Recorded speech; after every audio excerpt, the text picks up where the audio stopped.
Imaginez une petite fille de 7 ans, debout seule dans une salle remplie d'adultes, face à 2 professeurs athées renommés. Elle n'a ni diplôme, ni tribune, ni pouvoir. Mais elle a quelque chose d'invisible, de redoutable. Une foi inébranlable. Ce jour-là, à Santiago du Chili, l'impensable s'est produit. Ce n'est pas la science qui a triomphé, ni la philosophie, mais la lumière de l'islam portée par les mots d'un enfant. Assalamu alaykum wa rahmatullah, mes frères et sœurs. Aujourd'hui, je vais vous raconter une histoire bouleversante, une preuve vivante que la vérité n'a pas besoin de puissance pour frapper fort. Restez bien jusqu'à la fin, car ce que vous allez entendre va renverser vos certitudes, et peut-être même changer des vies. Au cœur de Santiago, capitale bouillonnante du Chili où les montagnes enneigées tutoient les gratte-ciel modernes, une école prestigieuse se préparait à un événement rare. L'établissement était connu pour son exigence académique, sa laïcité stricte et son corps enseignant réputé pour ses positions intellectuelles rigides, souvent teintées d'athéisme militant. C'est dans cette atmosphère que la directrice convia les élèves à une conférence sur la philosophie moderne et les illusions religieuses. 2 professeurs renommés, respectés dans le milieu universitaire chilien, devaient animer le débat. Le professeur González, spécialiste en neurosciences et fervent défenseur du matérialisme, et le professeur Delgado, docteur en philosophie, auteur de plusieurs essais niant toute forme de transcendance.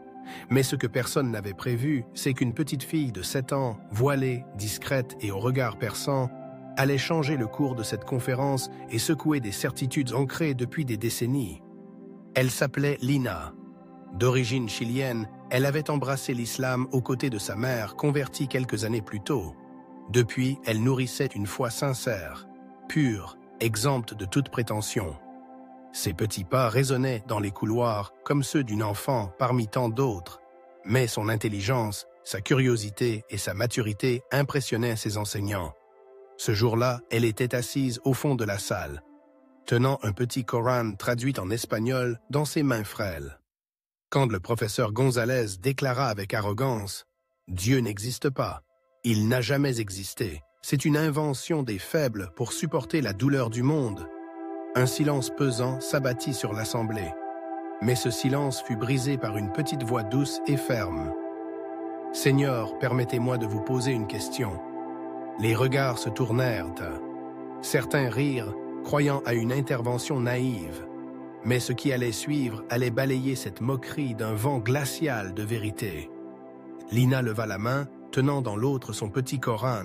« Professeur, si Dieu n'existe pas, alors pouvez-vous m'expliquer pourquoi votre cœur bat sans que vous le commandiez?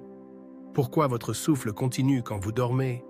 Pourquoi la graine sait-elle devenir un arbre sans que personne ne lui apprenne ?» Le professeur González tenta de répondre scientifiquement, parlant de neurones, de stimuli, de biologie, mais la fillette répondit calmement.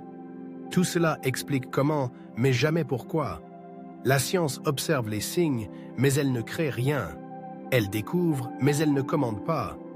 Qui a ordonné aux lois de la nature de fonctionner ainsi ?» Un frisson parcourut la salle. Loin d'un enfantillage, c'était un raisonnement épuré, pur, implacable. Le professeur Delgado, agacé, intervint. « Ce sont des coïncidences, des nécessités naturelles. Il n'y a aucune intelligence derrière l'univers. » Mais Lina répondit « Une montre que je trouve dans la rue ne s'est pas fabriquée toute seule. Si l'univers est plus complexe que n'importe quelle montre, pourquoi croirais-je qu'il est né du hasard ?» Les 2 professeurs, pris dans l'ouragan de la logique enfantine mais percutante, restèrent silencieux quelques secondes. La salle entière était suspendue à la voix cristalline de cet enfant. On entendait les respirations, les cœurs battre plus fort.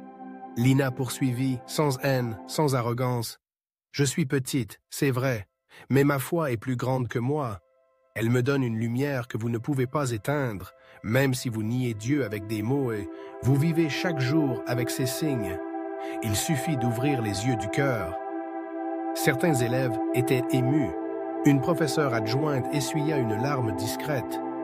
Des années d'athéisme froid venaient d'être confrontées à une foi vive, brillante, impossible à ignorer.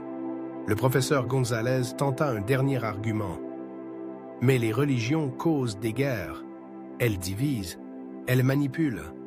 Lina répondit simplement, ce ne sont pas les religions qui font la guerre, ce sont les hommes sans cœur. L'islam que j'ai appris m'a appris la paix, la justice, la patience, la vérité et l'amour de Dieu. Si quelqu'un tue, insulte ou détruit, ce n'est pas l'islam, c'est sa propre folie qu'il suit. Et là, le professeur Delgado, touché malgré lui, dit doucement « Tu parles comme si tu avais vu Dieu. » Lina répondit « Non, mais je ressens sa présence plus fort que tout ce que mes yeux peuvent voir.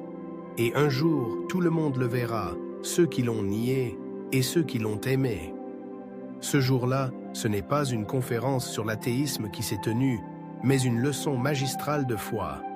Une enfant de 7 ans, sans diplôme, sans tribune, sans micro, avait renversé 2 piliers de l'athéisme chilien. Mais surtout, elle avait éveillé des cœurs. Des élèves commencèrent à poser des questions. Un groupe d'étudiants demanda une traduction du Coran. La directrice elle-même admit, dans un entretien privé, qu'elle n'avait jamais été autant bouleversée par un discours. Et pourtant, ce n'était même pas un discours. C'était une lumière. La scène fut discrètement filmée par un élève. Rapidement, la vidéo fit le tour des réseaux sociaux. Des milliers de commentaires partagés entre ébahissement, larmes et réflexions. Certains ridiculisaient, bien sûr. Mais la majorité saluait cette démonstration de sagesse. De nombreux Chiliens découvrirent ce qu'était vraiment l'islam, au-delà des préjugés. Lina et sa mère reçurent des lettres de soutien, des demandes de discussion, des témoignages de personnes ayant retrouvé la foi. Ce n'était pas une victoire pour elles seules, c'était une victoire pour tous ceux qui croient que la foi, même dans le cœur d'un enfant, peut faire plier les géants de l'orgueil. L'histoire de Lina n'est pas seulement une anecdote, c'est un rappel. La vérité ne dépend ni de l'âge, ni du statut, ni du savoir académique. Elle dépend de la sincérité du cœur. Ceux qui portent la foi avec pureté, avec conviction, deviennent des flambeaux dans une époque de confusion. L'islam, dans sa lumière authentique, brille même à travers une petite fille de 7 ans dans un pays lointain. Et quand cette lumière frappe les ténèbres de l'ignorance, elle ne laisse personne indemne.